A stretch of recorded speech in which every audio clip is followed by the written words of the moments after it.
Hello everyone and welcome back to Spar&Brawl. At the time of this recording, Joe Biden is leading Donald Trump by 238 electoral votes to 213.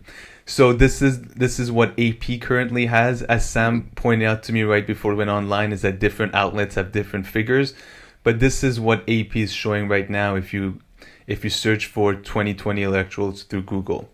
And for Biden to win, in order to reach the 270 electoral votes that he needs to win Wisconsin, with which he's on his way there. He needs to either win Michigan, Pennsylvania, or Georgia, and things are not looking good for him in Pennsylvania at all. And of course, he's about to win Nevada, which he will also need. So in this video, Sam and I don't want to spend too much time talking about the polls because we're going to don't even really see the point of it, but we're still going to talk about a few polls that we mentioned in our last video and how it ended up happening, really. Then we're going to talk about progressives, or the death of progressives, or what this election means for progressives. I'm wearing black right now just to mourn the death of progressives in the 2020 election. And then we're going to finally wrap up with, what's ahead, what should we expect for today and tomorrow, any legal challenges. So Sam, let's start off with the polls if you're okay with that. So I just want to start with Texas first, which is one state where, Democrats were really hoping, if they could flip Texas to blue as well, that would mean everything and they could get an easy vote. However, that wasn't the case. And we talked about a poll from the University of Massachusetts, if I'm not mistaken, last week. And it kind of got it right because they had one important thing that they had found. They had found that among those who intend to vote on election day, Trump leads Biden 64 to 30 points. So when they looked at the overall one, Trump was leading, I believe, with the election ended up happening, the Texas votes end up falling within their margin of error. So at the very, very end, so at the least optimistic part of it from a Democrat point of view, that's where it ended up. But they had found that based on the people who vote on election day, Trump was leading by a lot. So they were kind of wrong there, and we were all hoping like best case scenario. So the Texas one was kind of wrong, but not too wrong, these polls. New Hampshire, Joe Biden won by 10 as predicted apparently. North Carolina, they were tied in the polls. That's what happened too. So Florida seems to be one state where they went completely wrong, where they misjudged the Latino votes and everything. So Florida, the polls got it completely wrong. Wisconsin, they got absolutely wrong too for a second time around. So they were supposed to win, Biden was supposed to win by about 10 points and he just barely won Wisconsin. And yeah, so overall, Sam, it's made me kind of think that in the best case scenario, polls kind of tell us who might win best case scenario, for tight races. It got them close for some of them. Or if not, they get them completely wrong. So what's even the point of these polls really? And we all get dragged on into this poll game, especially when you're not polling people on issues, but who's going to win. And they seem to be like in best case scenario telling you who might win. I mean, is there even any point with continuing with these polls and being so obsessed with them? Oh, well, I think personally, generally speaking, polls are always greatly exaggerated.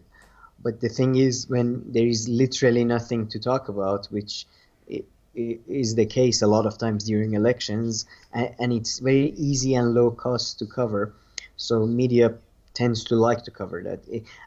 I just like to say that in the very beginning that, yeah, I'm just so pissed off that they got me again, because I genuinely, this last time around I was more inclined to think that Trump might win. This time around I was pretty sure it's going to be a blowout, because Blowout for the who? For Biden. for Biden, because of all the people who looked into the polls said that the polls had been adjusted. We could do like the I mean, I'm always very suspicious of polls, because polls are, generally speaking, basically a type of a study we call self-reported study. Yeah, people tell you what is or what are their preferences, but people tend to lie, tend to make mistakes, tend to change their mind, so extremely unreliable. But And even if the Biden level of wins, and even if, sorry, Sam, to cut you off, but I just want to say, even if Biden wins, which there's still a big chance, the polls did still Yeah. get it, like, absolutely, completely. I mean, like I said, It, the best case scenario, they did okay in some instances. yeah, and yeah, this morning as the results were coming in, and Florida pretty much very early on, relatively speaking, went for Trump. We get into that later on, but I was watching a bit of Joe Rogan, Kyle Kalinske live watch party, and Kyle Kalinske was pointing out that in midterms, following 2016, 2018 midterm election, if I'm not mistaken, polls were pretty much 100% on the money. And in those type of elections, turnout is much lower. People are much more concerned about local issues uh, compared to, for example, foreign policy or national issues, that type of thing. So perhaps you could argue that polling works in a smaller cases in where the target audience or whatever the target group that is being studied is quite a small and can you can isolate and study them. It seems at a national stage it's pretty much, and it's not just the case with the US, by the way. UK had similar polling fiascos after Brexit. They didn't predict that pretty much, and I think the latest election they didn't foresee that. The biggest fiasco perhaps was 2017 election, where everybody thought Theresa May's government gonna have a really easy time, but it didn't. So it seems when you go very large and when so many issues, so many things come into play, it's not a very reliable basically way of gaining information. But when the environment and the study group is a small, maybe it has some advantages. I mean, and it's very interesting that the exit polls, for example, right now are showing that Trump made gains, for example, with minorities, while actually his losses came from white male, population. So it just seems like they got everything wrong, pretty much. Did he lose? Do you know anything about whether he did lose a lot of votes among the elderly? Have you seen anything about that? I haven't seen a lot on that. Actually, yeah, that's another thing I was going to talk about in that sense that I would be very interested to see the breakout of the the age breakdown of the people who voted, Yeah, because the 100%. turnout seems to be the highest in the last 50 or 60 years, right? Since 1940 something.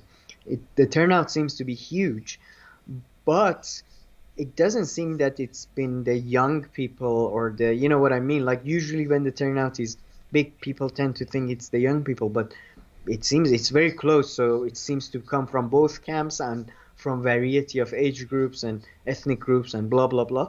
So yeah, I would be very interested in seeing that, to Yeah. see the age breakdown. Yeah, I can't wait to see that either. We really should dive into that later on when it's available. And one other, I mean, you just kind of mentioned that, but Latinos, right? That was one group of constituency that even in the media and in the left, we admitted that, it seems like Trump, everybody thinks that he lost some people, but no, he won. He seems to have won among some Latinos at least and gained new followers. But, we didn't want to give it really, the weight that it deserves, it seems. I mean, we're going to have to see, but it seems like, There is always the thing they argue as well, that there is a younger generation of Cubans that are not necessarily loyal to the Republican Party and stuff. But it seems still, I mean, we shouldn't exaggerate. It's not like he lost Florida by landslide, yeah. but still 6.7 points difference is still significant. Yeah, 100%.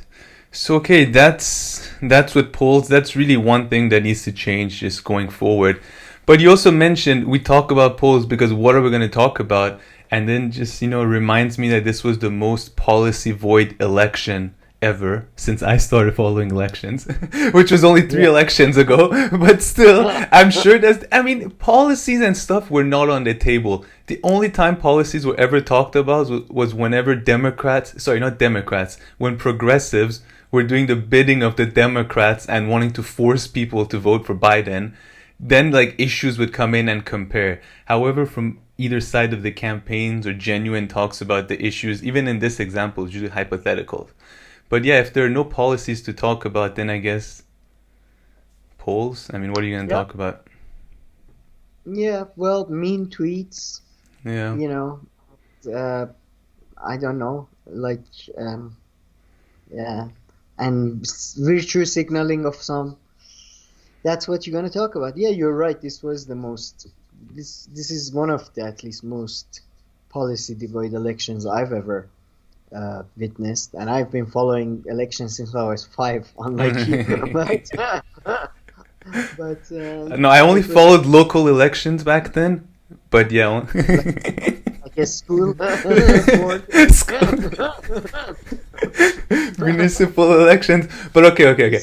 What did you watch anyway? How did you follow last night's elections? Oh, before we get into it, Yeah. let's just say that. By the way, this is gonna probably this might become like 2000, the year 2000, like a monthly thing because it might drag on for a while Oh basically yeah. because We'll get into this that. Let's morning. get into that at the end. We'll get All right, into all what's right. ahead at the end. Let's just Uh, tell us how you watched it, if there was anything fun, if people should go check it out.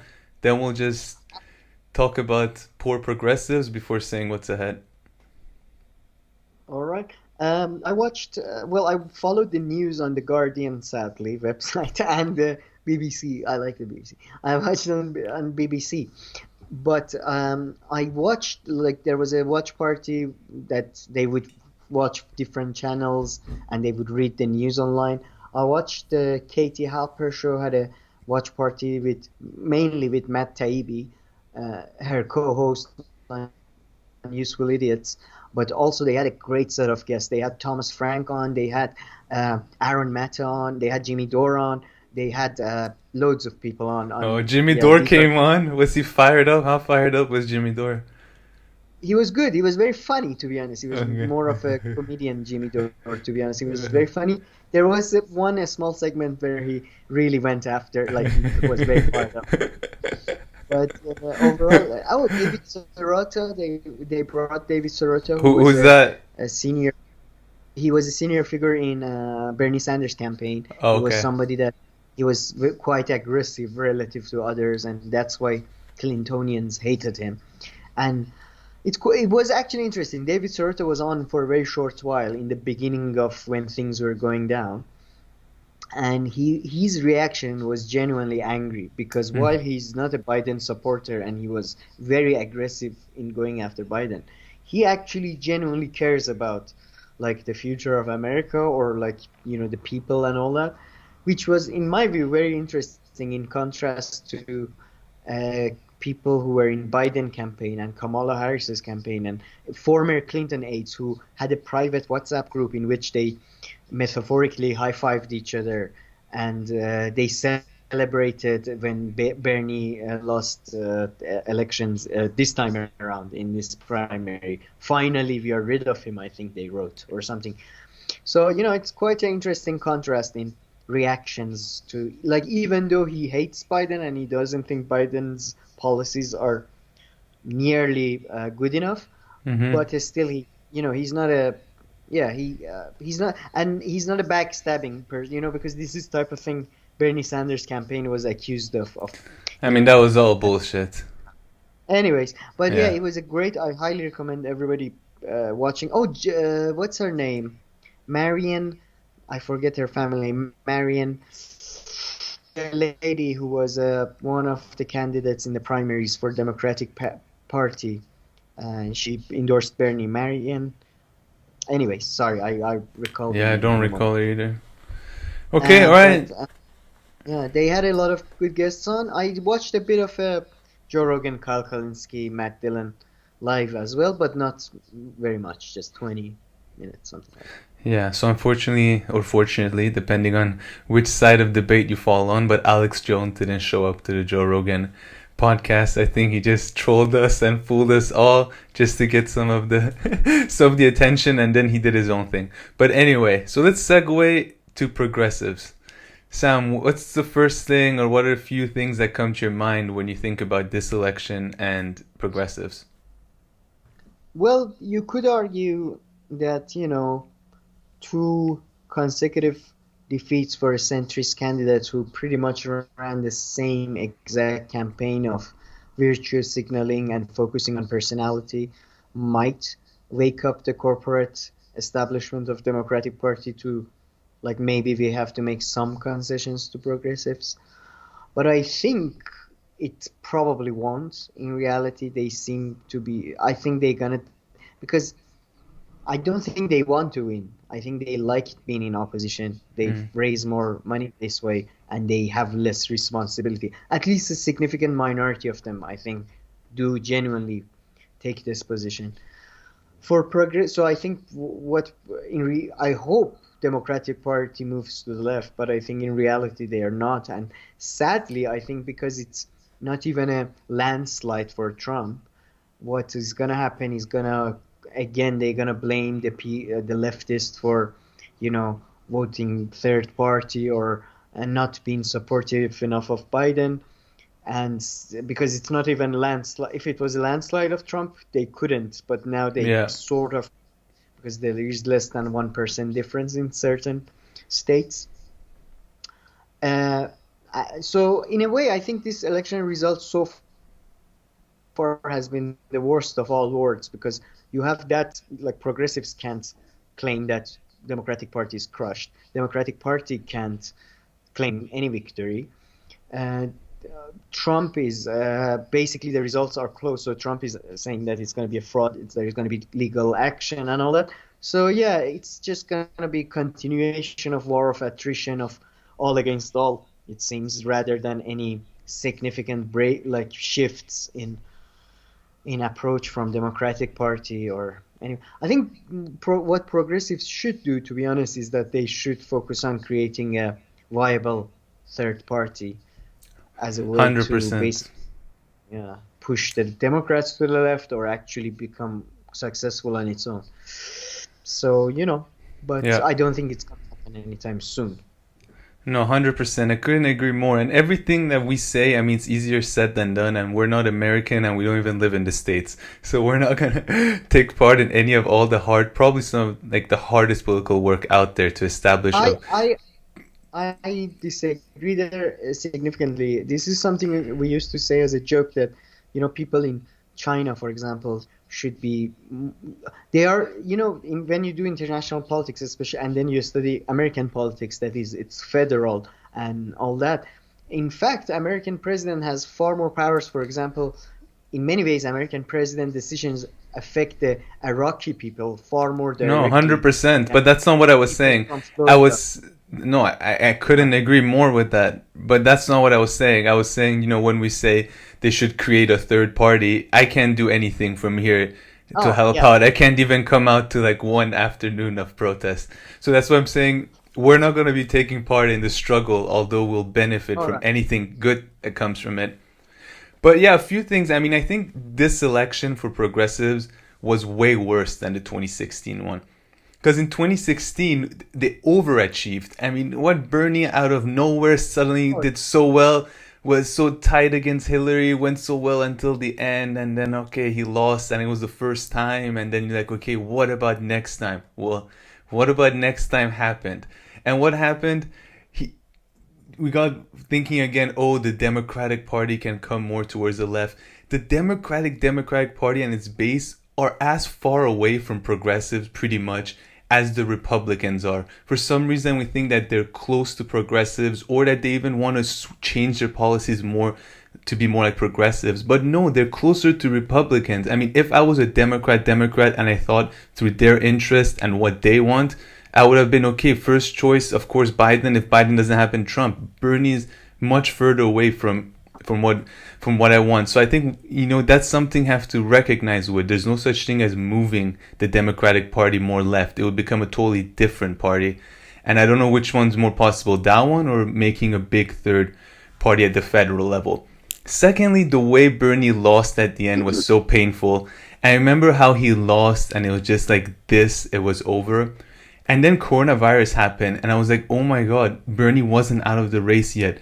maybe this is something that Bernie can use and, just change completely the dynamics of the race, of the primary going forward. But no, from what I recall from timeline correctly, soon after that, he dropped out. And then they made it even worse by turning all progressives ever talked about was this useless debate that doesn't need that much debating over who you should vote for. Should you vote for Trump or Biden? No, you should vote for Biden. So they start doing the bidding of the Democrats and telling progressives, no, you should vote for someone that you don't want. And just over and over and over having this debate without any nuance, without even being like, listen, if you're in a fully blue state, let's even forget about that. Let's not even talk about, okay, the people who happen to be in those swing states, listen, do whatever you think is best. And, if you vote for Trump, it is possible that, it's going to lead to more deaths for a lot of people or worse conditions for some people. It's true. But then again, you keep on playing this game. And why is it your responsibility to vote for somebody and something that you don't want and not for your candidate and for your policies? But just this debate took over everything but progressives. On Katie Halper, I saw the last debate that she had on her podcast. Half the time they were just debating about this issue, which I think doesn't need more than 5 minutes of just a quick chit chat between progressives and that's it. And then you do whatever you want to do.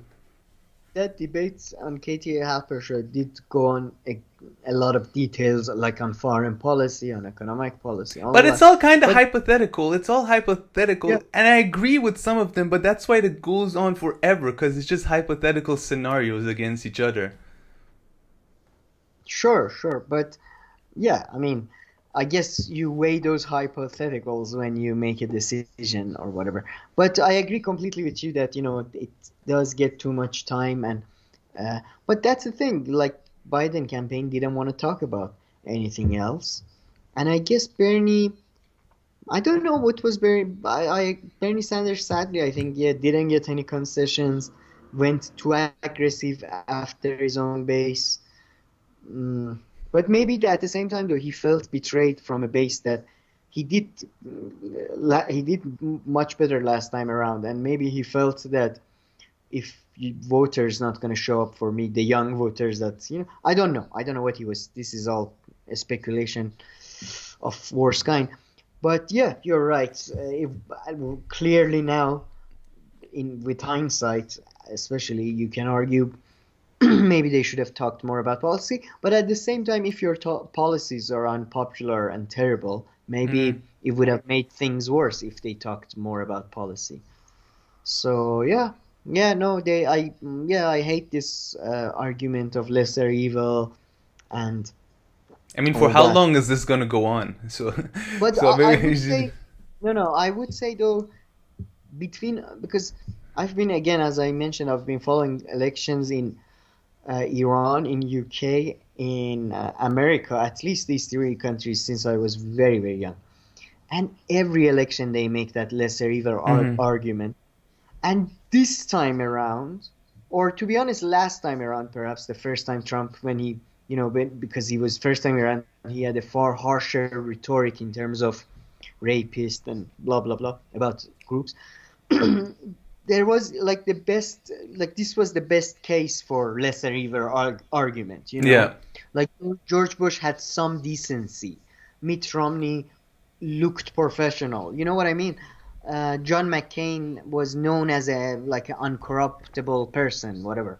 So I don't think he was, but at least, they had some. This time around, the guy was just, in a traditional sense, was so beyond the pale that, I think the lesser evil argument made more sense than other times, but it was so tried and boring that it didn't have any effect. Maybe it had some negative effect. Yeah, no, exactly. But I mean, just last thing about progressives is that should forget about the whole Democratic Bernie Sanders, and if something good is gonna happen, it's gonna come from the long term. It's gonna have to be systematic and different, and that's just so much easier said than done. So I would completely not be surprised if we're exactly in the same place in 4 years, or although there's no way we can run Bernie again. I mean, at least run someone else, maybe use Bernie in in a different capacity or something. I don't know, just I think try Bernie something would be, yeah, like an very, very Obama old. figure or something. Yeah. Uh, yeah, anyway, so yeah. Don't like that guy. Anyway, But yeah, she didn't get, no, yeah, forget about that that's either. a whole, But okay, Sam, so what should we expect? I mean, right now it's around 10 o'clock Eastern time on Wednesday morning. So what should Americans and the rest of the world expect for today and tomorrow, or even in the coming days and weeks and even month, as you mentioned? I mean, to be honest, the way you asked it, I don't have any insider knowledge or anything. Don't look to me Well, for I any looked answer. I before But coming actually but before yeah, coming on. So let me start actually because before coming on, you hear about all the legal challenges and everything. So on Al Jazeera, they actually had the former deputy Homeland Security advisor to Obama. So this American lady who now lives and works in London as a lawyer. So she was there and she talked about some of the possible legal things that could come up. One of them was that they can't really stop vote counting. That's not an issue. You can keep on voting after the election day. So that one shouldn't really happen. There shouldn't be any lawsuits. But she's like some pending lawsuits that already exist and include is one if you can count votes that arrive after election day. So I guess if it's someone mailed it in, let's say yesterday, and it arrives too late, whether those should be counted. That's apparently one of them. And the other one is the manner in which people voted. So Texas doesn't matter anymore. Trump won, but she pointed out Texas and she was like, there was some drive-through voting going on. So they could, for instance, highlight the legitimacy of drive-through voting. And then she said really where she would see like legal challenges coming up is if Pennsylvania becomes the decider. So she's like, if Pennsylvania becomes the decider, then you can expect allegations and lawsuits coming from both sides. So that's the one. And I remember hearing, what's his name? Michael Moore was on the Hill about a week ago. And he had this kind of crazy conspiracy about Texas. The way he spoke about it was very conspiratorial. But pretty much his thing was that, listen, Trump is an evil genius. He used those words, not mine. And don't think that he doesn't at least have some plans in place for at least fighting some of these in court. So don't think it's going to be over like that. But then he had this theory of how votes will get stolen from Pennsylvania and like the FBI is already involved. And then, the Hill, they kind of stopped them. They're like, listen, there's no reporting on this. But I think the thing that he wanted to say, like the general thing that maybe you could take from it, is that for sure the Trump administration especially probably has some ideas in place that if a few of these states go wrong, and since they already have lawsuits, to follow those further.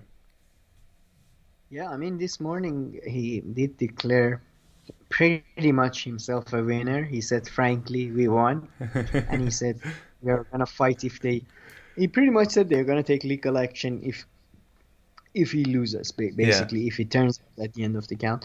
And he mentioned specifically Supreme Court, which just became Mm-hmm. a pretty much absolute majority uh, conservative. So yeah, it does look like yeah, it would be interesting if it goes to court because at the same time, establishment Republicans, you know, people that do support Amy Coney Barrett and Brett Kavanaugh and Neil Gorsuch, that type of people, they're not big fans of Trump. They prefer somebody much more like Mitt Romney, or even though they might not say it, they do probably prefer somebody like Joe Biden. Mm-hmm. So that would be interesting. I do think, though, they would be afraid to go against Trump because they know at that point Trump would utilize and mobilize his grassroots support. But we'll see. I guess if Biden wins, Trump is going to take legal action. If Trump wins with a narrow margin, I doubt Biden takes legal action because Democrats are usually, spineless and they just bend over. They will, But but it will be like brushed over very easily for somehow. of course, Yeah. no. But if maybe there is a small chance if the results are very close and Trump's win, Yeah. maybe Democrats take legal action because they did talk a lot about the Yeah. potential interference with ballots and all. So I doubt it, but that's on the cards as well. So because Biden, unlike Al Gore, thankfully, hasn't conceded yet, and he did Hmm. say we are on track to win. So we'll see. Maybe he has some spine. Yeah. Okay, so that's our immediate reaction to the Yeah. election. And I mean, just let me check one more time on my phone if there are any updates with the AP. No, so we still stand at 238 to 213 for Joe Biden. So Basically, let's, it's down to Wisconsin and Michigan. yeah, because Pennsylvania, he looks like he's losing badly. But okay. Yeah, that's Trump. Yeah. Alright, so thank you very much for watching this video. If you liked it, give it a thumbs up. And if you loved it, subscribe to our channel, and we'll see you all next time.